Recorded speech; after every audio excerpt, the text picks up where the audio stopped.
magsimula, we would like to encourage everyone, tayo po ay umibot. Kumustahin mo natin ang bawat isa. Sabihin mo, kumusta ka? Sige po, ingat po kayo. May nagadala ang nakita.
Okay.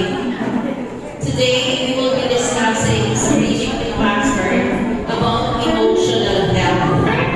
So let me just say this to you.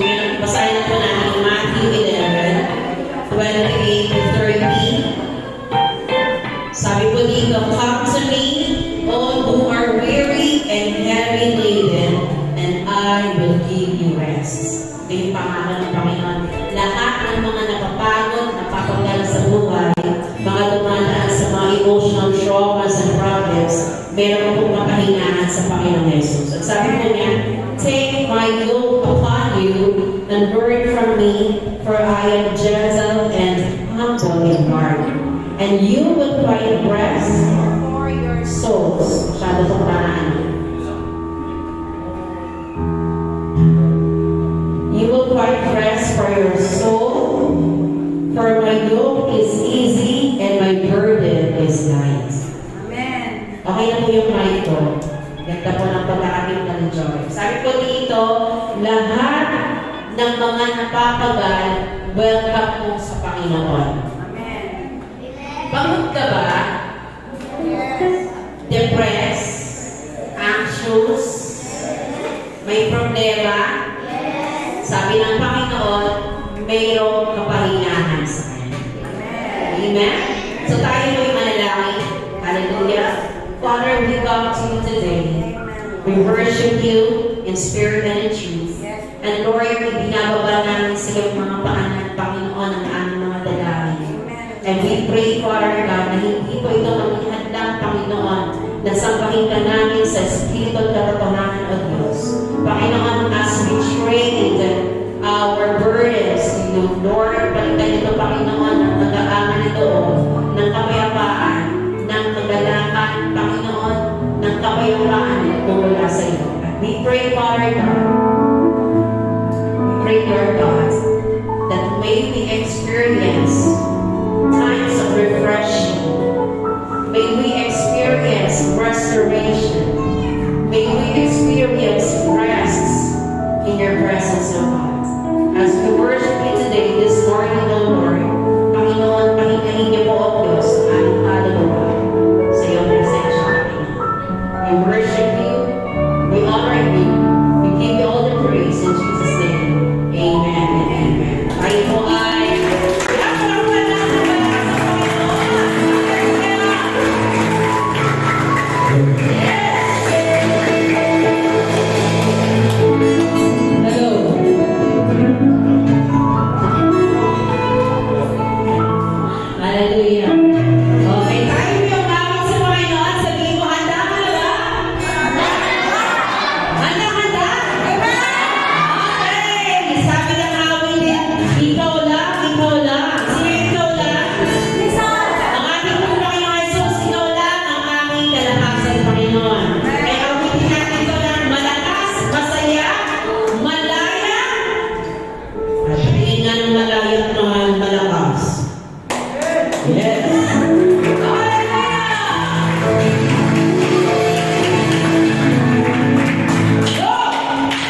His children worship the Lord.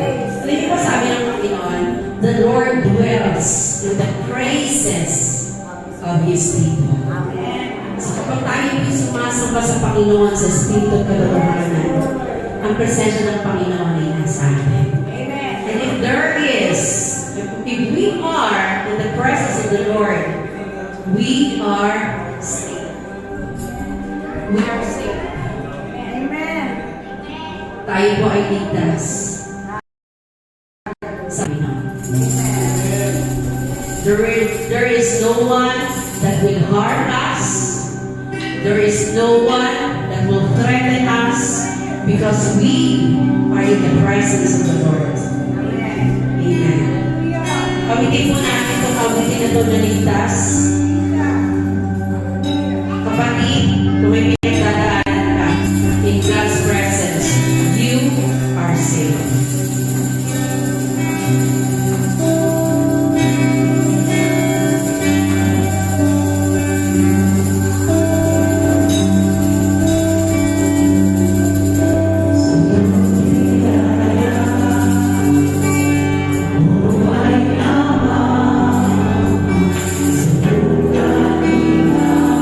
One church,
ang aming sabihan, Panginoon. Hallelujah. And you have crowned us with beauty instead of ashes, O God.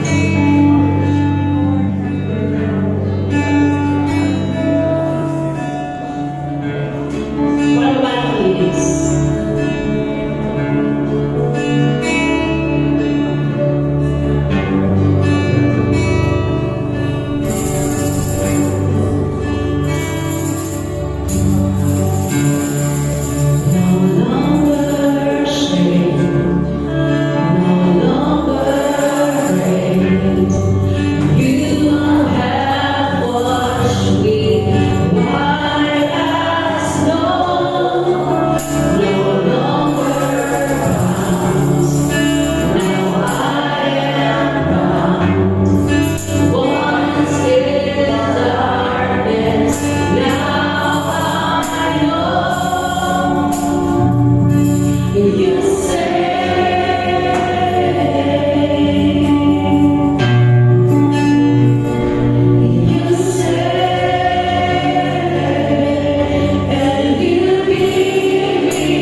susunod ka pa ng Panginoon.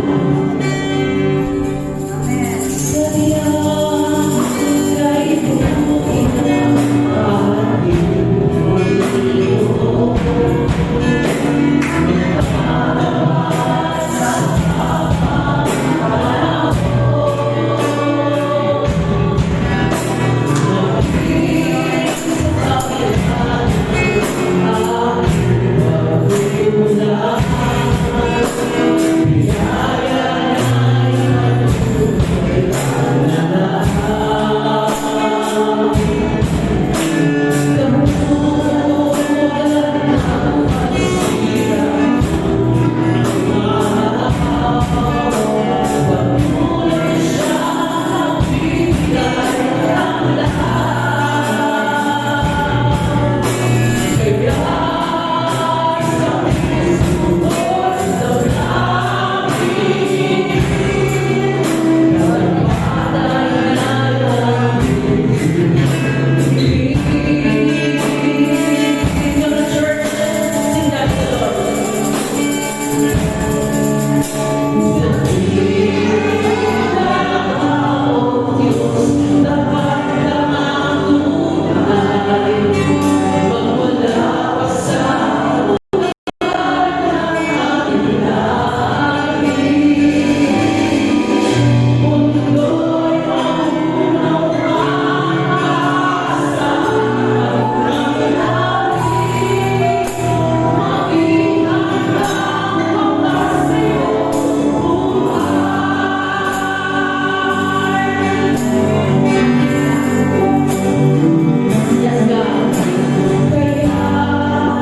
Sa bawat bigay ay mananalo.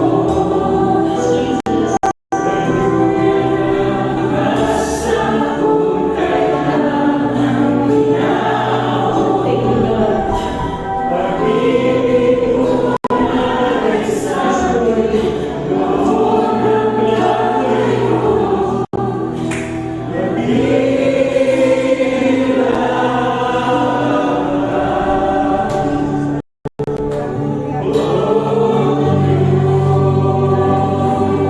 We worship you. We worship you, God. We worship you, God. We worship you.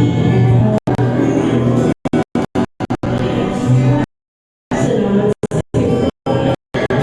Lord, we are grateful to you, God. Salamat sa iyo, Panginoon. Salamat sa iyo, Diyos. Ikaw ang tapunan, Panginoon. Ikaw ang aming refuge, God. Our response to your greatness, Lord, is worship. We worship you, God. We worship you. We worship you in good times. We worship you in bad times, God. We worship you when we are sick. We worship you when we are healed. We worship you when we have nothing. We worship you in plenty, God. We worship you. You are faithful, God. You are faithful, God. You are faithful, God.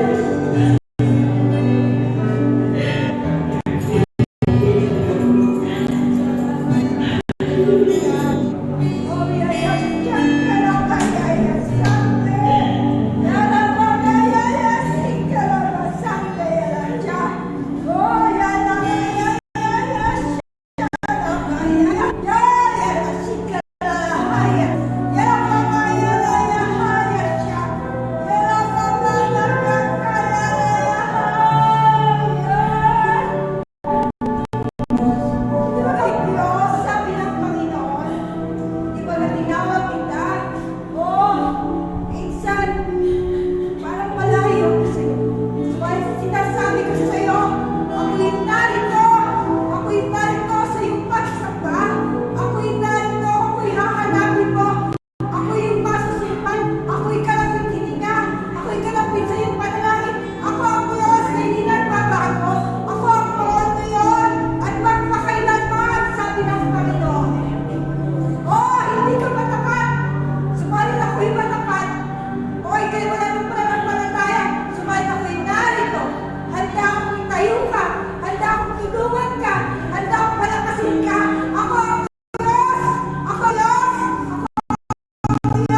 you, Jesus. Thank you, Jesus. Let's worship the Lord. Hallelujah.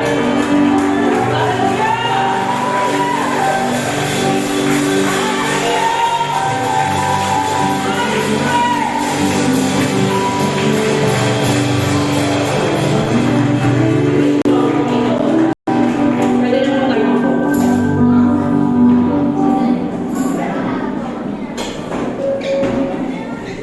In worship, we do not come to be entertained. We come to entertain or to worship or give pleasure to our God. So ang trabaho po natin, kapag po tayo ay haharap sa Panginoon, that is to give God the best worship. Amen? Ibigay sa Kanya yung pinakamainam na pagsamba.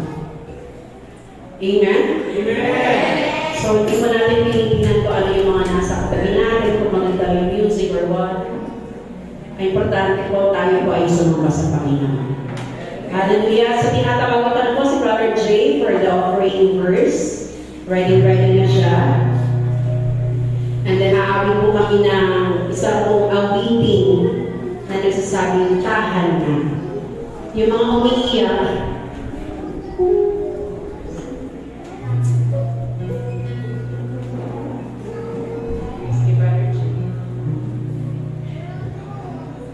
Good morning po. Bago lahat, siguro mabati po muna yung iba kasi medyo masigib na po sa likod na ano mga pagkakaan ng pagkukumpulan doon. Ayun, pwede pa na ako sa atin. Salamat po.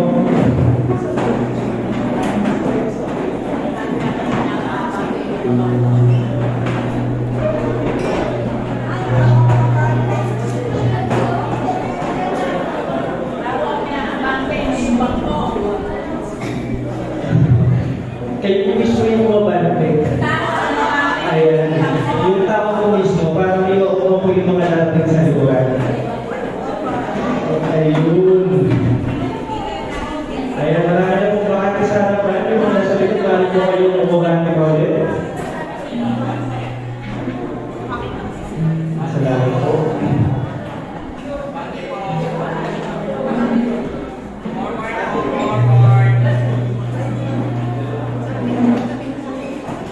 Okay po. Ang ating pong verse this morning is 1 Chronicles 29:11 to 14. Sa inyo ang kadakilaan, ang kapangyarihan, ang karangalan, at ang pagtatagumpay, sapagkat inyo ang lahat ng nasa langit at nasa lupa. Sa inyo ang kaharian, at kayo ang dakila sa lahat. Sa inyo nagmumula ang kayamanan at ang karangalan, at kayo ang nagahari sa lahat. Taglay ninyo ang kapangyarihan at kadakilaan, at kayo ang nagbibigay ng lakas at kapangyarihan sa lahat. Pinasasalamatan namin kayo, O Diyos, at pinupuri ang inyong maluwalhating pangalan. Ngunit, sino ako at ang bayan ito? Buong puso kami nagkakaloob sapagkat ang lahat ng ito ay galing sa inyo at ibinabalik lamang namin. So, malinaw po yung binasa natin na verse. Lahat ng bagay, wala kang pag-aari dito. Maaari man matalino ka, maaari man malakas ka, at may mga bagay ka nakukuha sa mga pagtatrabaho mo. Ngunit ang lahat ng bagay na yan, ang kalakasan mo, ang kayamanan na meron ka, lahat ng bagay na sa iyo, galing yan sa Diyos. Kaya lahat ng mabuting bagay galing yan sa Diyos. At ikaw, tayo, ako, kailangan natin ibalik sa Kanya ang nararapat para sa Kanya. Ang pasasalamat, lahat ng para sa Kanya kailangan natin ibalik. Sapagkat kung hindi dahil sa Kanya, wala na tayo ng mga bagay na yun. Kaya patuloy tayo magbigay sa Panginoon ng nararapat sa Kanya. Okay? Sapagkat ang nagbibigay sa Panginoon, mas lalo yung binibless. Okay po? So, yun lamang po. Pakinggan po natin ang awitin, pero bago na tayo malalaman. Sige po tayo po lahat ay umuko. Dakilang Diyos sa makapangyarihan sa lahat, kami po ay nagpupuri, nagpapasalamat sa iyong kadakilaan, sa iyong kalakasan. Kami, O Diyos, ay umaasa. Salamat, O Diyos, sa pagpapala mo sa bawat araw na ipinagkakalo mo sa bawat isa sa amin. Tunay nga, O Diyos, na ikaw ay aming maaasahan sa lahat ng bagay, sa lahat ng panahon at sa lahat ng pagkakataon. Turuan mo kami, O Diyos, na magpasalamat sa iyo sa panahon na meron kami, sa panahon na wala kami, Panginoon. Patuloy namin maranasan ang iyong pagmamahal, ang iyong pagpapala, ang iyong pagpapalakas, Panginoon, sapagkat naniniwala kami na sa iyo nagagaling ang lahat. Sa iyo nagagaling, O Diyos, ang aming kalakasan, katalinuhan, karunungan, Lord, kayamanan. Kaya naman marapatin mo, O Diyos, sa ibalik namin ang lahat ng nararapat para sa inyo, Panginoon. Pasalamatan ka namin ng buong puso sa aming buhay, Panginoon, at patuloy ka namin, Lord, luwalhati sa aming pamumuhay. Maraming salamat, O Diyos, sa lahat ng magkakaroon ngayong umaga. Tunay na, O Diyos, na ikaw ang magbibigay, magpapaligid sa kanilang Lord na siksik, biglig at nabumapaw. Purihin ka, O Diyos, ikaw ang aming dalangin sa pangalan ni Jesus. Amen. Thank you, Brother Jay. Kung kaya niyo pong sumabay dito sa awinan, we can join us in our singing. At bago po muna ang lahat, babasahin ko lang po sa Psalms 56. You have taken account of my wanderings, put my tears in your bottle. Are they not in your book? Then my enemies will turn back in the day when I call. This I know, that God is for me. Amen. Yung assurance ko na alam ng Panginoon yung bawat pagpatak ng luha natin. Isa pong napakagandang comfort that God cares about us and for us. Sige po.